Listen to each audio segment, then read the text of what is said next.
As every man and his dog knows about by now, Sam Kerr, Matilda's star, is facing trial in the UK for racially aggravated harassment of a police officer who has accused her of calling him a stupid white bastard. Sam Kerr's legal team, are disputing the details of that, but nonetheless, for most people out there was a moment of holding our breath collectively, and then when we heard what this racist slur was, we all exhaled, and then we rejoiced. And there was a lot of rejoicing online. I think the intuitive, popular reaction was, that's funny, Sam Kerr's a legend, who cares, let's move on. But the intuitive reaction is rarely the same as the one that comes out after a few days of curating by the culture war teats of the right. These people are used to being inconsistent hypocrites, but there's a couple of problems with this issue that require them to twist themselves into pretzels a little bit. One problem is that this is a white police officer using some form of anti-racist law or policy on the face of it to prosecute against someone for saying bad, rude words to him. Now, these people, again, are opportunists and hypocrites, but they do generally try to take the position against enshrining anti-racist policy and the like in law. Remembering, of course, that some of these people themselves have been prosecuted under anti-racist laws. Another problem with this issue for these right-wing content teats, certainly at the start anyway, was that because they're usually adopting a supposed posture of racial egalitarianism, i.e. everyone should be treated the same regardless of factors, regardless of systemic oppression, what does that even mean, etc., etc., usually in response to more nuanced, modern understandings of, for example, institutional racism and the like. This should be their wet dream. This is someone applying in an egalitarian sense an anti-racist policy against people that perhaps it was intended to protect. It's a white cop, a powerful person in most social situations, you'd argue, applying it against someone who's called him some rude words. Should be their wet dream. So I think it's for these reasons that they were a little bit silent at the start. There wasn't the usual deluge of Sky News Australia articles and the like. I'd already written an article on this matter in Independent Australia. You're welcome to go and read it. I'll put it in the description. But I'm not going to read through it all right now, don't worry, save for this one paragraph. I said at the time, it'll only be a matter of time until the usual gaggle of opinionists finish crafting their columns and Sky News After Dark segments crying about the double standards of the left as they are paid to do. Well, they've got their commentary, they've got their flimsy pretext to talk about the left, and let's look at what they have to say. Let's listen to fuckwits. I'm over this whole offence culture that makes a dumb comment a criminal matter. Peta Credlin here for Sky News. Like I said to you, she would need to twist herself into a pretzel if she was going to stand against this anti-white racism, double standards of the left, whilst also not wanting to be seen to be sucking off anti-racist legislation. She would need to do some sort of a flimsy preamble, and that was what this was at the beginning. Take the former Socceroo, the now head of the Republican movement, Craig Foster. Last week, he said the governing body should consider stripping Kerr of her Matilda's captaincy. I think the game should definitely consider it. Okay. You know, I can't say whether I'd do it right now, but I would certainly consider it. Foster has now recanted, issuing a grovelling apology to Kerr on X and posting a long statement claiming that no white person can ever be the victim of racism. Those of us who aren't a minority, he says, can't possibly know how it feels to be told that we don't belong. Well, this morning on Melbourne Radio, he kept at it, trying to explain why racism doesn't apply to white or Caucasian people, even if it's their skin colour that's attacked, even if the white person feels racially offended. So we get the idea here. We've selected a man in sports who, obviously from this backflip, has only just discovered or been exposed by peers or friends or what have you to the idea of racism being about institution, about hegemony, about power dynamics, and so on and so forth. He's been tasked as being this sort of left spokesperson to be lampooned by the culture war teats of the right. So if someone had called out Kerr's part Indian heritage, that would be racist. But when she allegedly called the London policeman a stupid white bastard, well, that can't be racist because of inherent power imbalances. So goes the logic. No, that's not really the logic at all. That might be the logic as you read it on Twitter, as espoused by sort of liberal leftists or people who don't really understand these ideas in any granular detail. And to be fair, it might be how you're hearing it from Craig Foster too. After all, he only just heard it the other day. He's trying to change his tune. He's doing his best. But no, that's not really the idea in any granular detail. You see it as a thought-terminating cliche bandied about on Twitter that you can't be racist to white people and that racism is about power, with absolutely no further detail furnished whatsoever, because these are ideas that begin ages ago in academic discourse, but gradually trickle down into popular discourse until they become thought-terminating cliches bandied about, enlightening precisely nobody. The idea that you can't be racist to white people, it stems from this idea of racism being a centuries-old historical model. It's not an idea, it's a model of racial capitalism. A hierarchy of race was established through trade. I literally mean trade, like the transatlantic slave trade, and later on the trade that was conducted under the auspices of European colonialism. Literally imperialist nation states spreading their interests around and taking other smaller nations over. That's what happened. It's due to those phenomena, in fact, colonialism and the slave trade, that we even have something called the West, which, remember, we in Australia are part of. And what is that? That's a global array of colonies and imperialist nation states. So the trade and the capital growth, the capitalism that came with racism, is in the DNA of the West. It's in the fabric, right? It's dyed into the wool. The enslavement might not happen anymore, but the DNA remains. The foundational ideas persist. As a model, racism was like a pyramid. You know, white Europeans sat pretty at the top and everyone else was ranked down the bottom. These aren't abstract ideas or ways of seeing conceptual models like racism. They were literally written into pseudosciences such as eugenics. That doesn't mean that it is inconceivable or impossible that other racisms cannot exist in other hegemonies. However, we are talking about, in Sam Kerr's case, the UK. Here, we are talking about Australia. These two countries are part of the West, and in the West we have our special centuries-old pyramid scheme, and it is designed to serve those at the top, like all pyramid schemes, in this case white Europeans. So if racism is tied to big historical phenomena like the slave trade and the colonialism, and it's spread across the world really, it follows that it's flipping at very big societal levers. It's not about rude words between hurt cops and people. It affects people in recurrent and systemic and data-proven ways, which can be evidenced by hard statistics. We're talking about deaths in custody. We're talking about health outcomes, the age that you are likely to live to, how likely you are to be arrested even if you grow up in the same socioeconomic tier, how likely you are to be in a lower socioeconomic tier.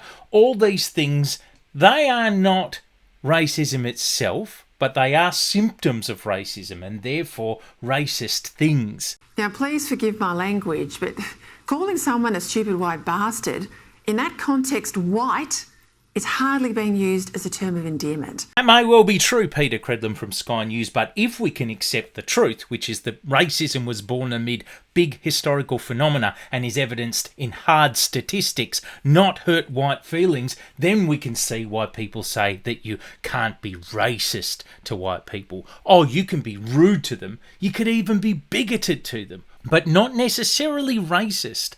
Or that is to say, not necessarily racist in a way that carries any weight whatsoever in a society for whom the pyramid scheme of racism always served white Europeans. Now imagine this scenario playing out, not in London, but in Australia, if The Voice had got up. How intriguing. Can you believe that people listen to these cunts every night of their lives? Moving on, next idiot. Many people think you can't actually be racist to a white person. But that's not just hypocritical. I also suggest it's racist thinking. People who think like that seem to me to be typecasting all whites as powerful and all non-whites as not. And that is nonsense. I mean, you take this alleged confrontation in London, who did have the most power and status there? Sam Kerr, the rich superstar athlete on a big night out, or that poor Bobby trying to deal late at night with a stroppy athlete allegedly arguing over taxi fare and vomit in the back seat?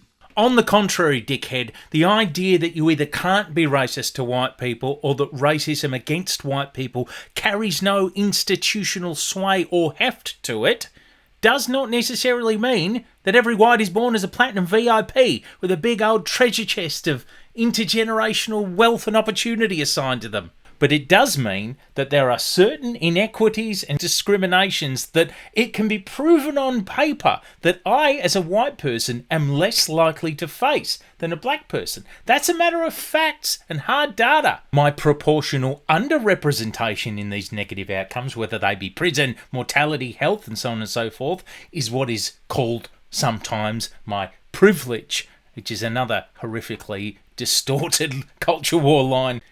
Now, to me, the fact that this man thinks that because of Sam Kerr's bank balance, she's more powerful than a white cop in the middle of the night in the UK, I mean, that just demonstrates his myopia and his delusion. But back on a broader level, look, there are different schools of anti-racist thought out there. You don't have to necessarily conclude that you can't be racist to white people, and that doesn't intuitively gel with a lot of lay people. That's why people like Bolt, these sort of race hustlers, they have so much success arguing against this kind of modern school of thought. It's very easy to get caught in a byway where you're constantly trying to clarify and defend on a rhetorical or a sophist level that you can't be racist to white people because you have to go through this pyramid model scheme of racism, talk about history and so on and so forth, and most people have no idea about any of that.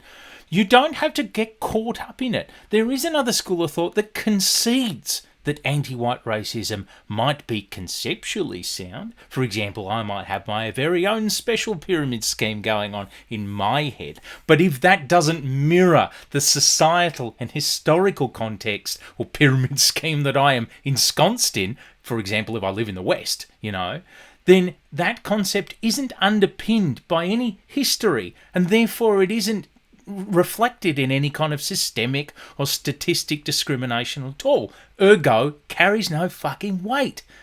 What I'm saying is a white bloke, a white fucking cop of all people, growing up in the UK, where he might feel sorry for himself because of something that Sam Kerr says to him, but he's not copping racism that means anything. And be serious, we all know that it didn't hurt him.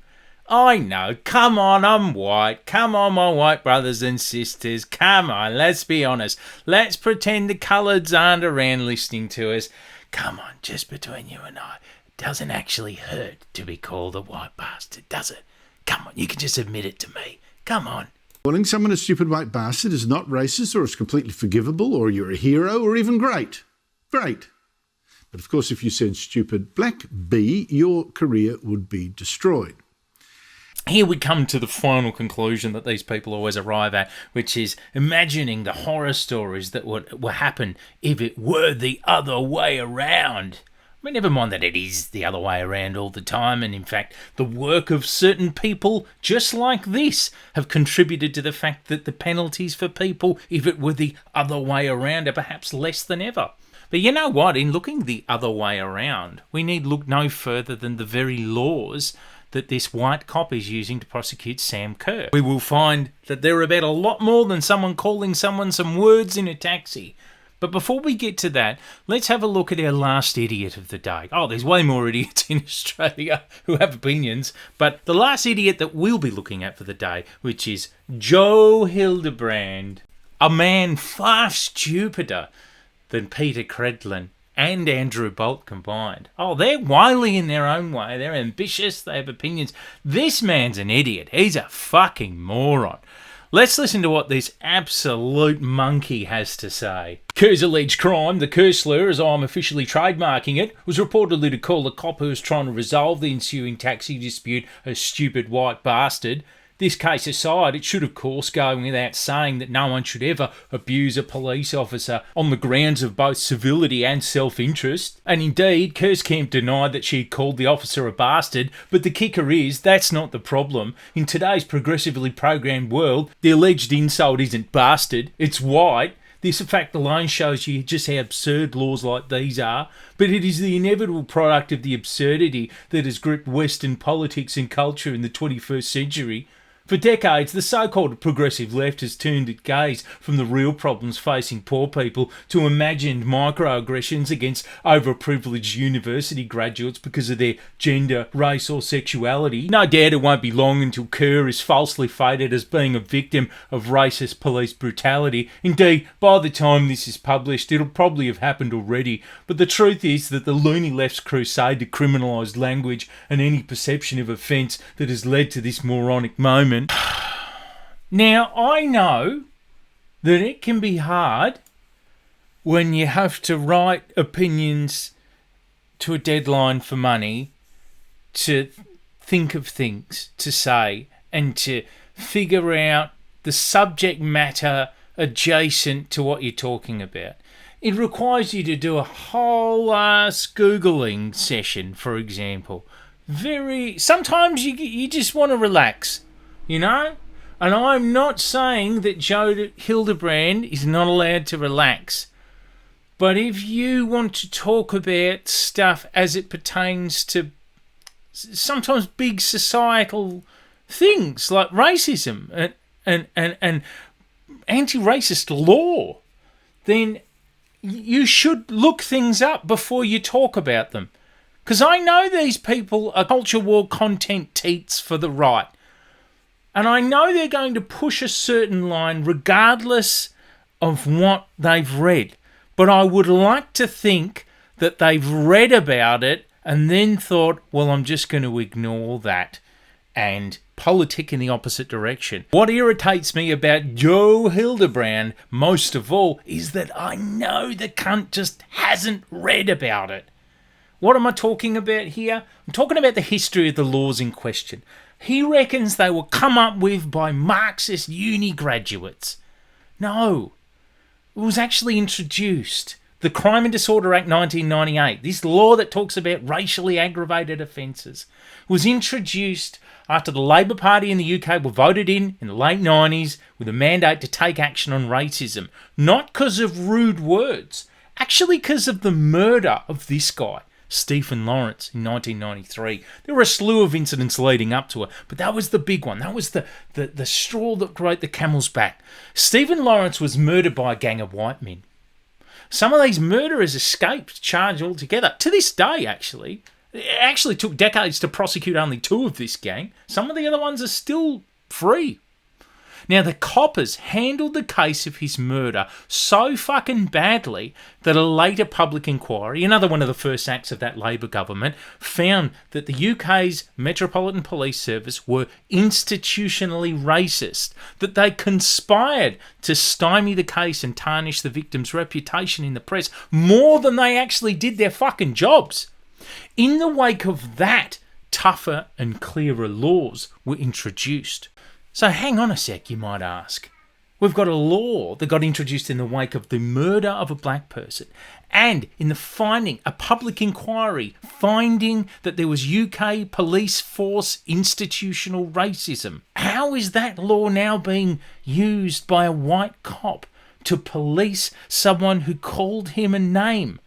Surely cops get called names all the time. Why does a white cop get to frivolously leverage the very anti-racist legislation that, if we understand the history, we know that his own forces, entrenched institutional racism, helped bring about? Isn't that perfectly fucking stupid and ahistorical? Why does this person get to pantomime as a victim? Well, I would argue on a policy level that it's clearly flawed anti-racist policy and therefore law. And that's probably owing to the fact that it was introduced in the late 90s and it needs a dust-up, needs an improvement on a policy level. But on a cultural level, I wonder if there's any cultural forces convincing people with great social power, great physical power over people in the community, like cops. I wonder if there's any forces who are out there convincing them, any media forces, for example, helping to convince them that they really are the victims of contrived notions like anti-white racism. I wonder if they should bear any responsibility for bullshit like this. Note well the one that I've singled out from that report, Tom Tanuki. Tom Tanuki. Tom Tanuki.